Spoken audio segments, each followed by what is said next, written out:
the rook to come to e8. Both the rooks can now join the party and come on e8 and d8 respectively. So black's game is a bit interesting because he's playing a bit wisely. Now h4 allows him to settle his knight on g3.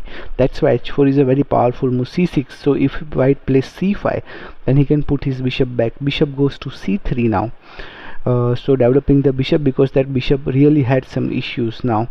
So black offered that exchange, and now knight h5, allowing the knight to come on g3. Amazing settlement of the knight, because that knight on g3 is a monster. It's going to be a beast, and that's what the real grandmasters, that's how they play, and that's why grandmasters are really fun to watch.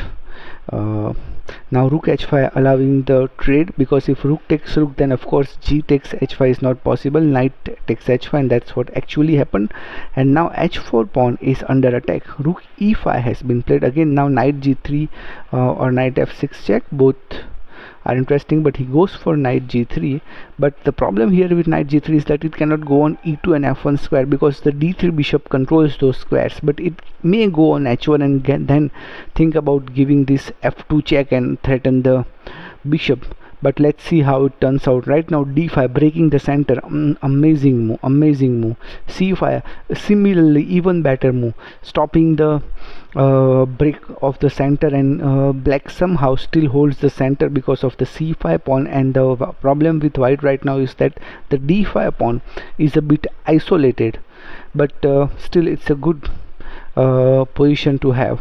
Now the rook cannot come on e8 because the e file has been handled by the e1 rook. So for him that is going to be a problem, and he'll have to another problem right now for the rook is knight e4. I think it's a blunder. No, it's not a blunder, because if you capture it with the rook, then f5 check. Amazing move. Rook takes e4 and then f5 check, and you lose the rook. So amazing move.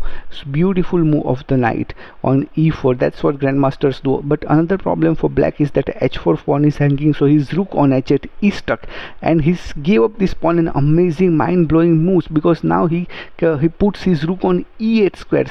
That's amazing and superb move by black, because as I told you that the rook was not able to come on the e file because of the e1 rook of the white, but because of this e4 knight sacrifice, the rook is coming on the e8 square. That's pretty amazing and mind-boggling. So great to see. Now rook e2 has been played, which is also an interesting move. But another problem with black right now is that the e8 rook is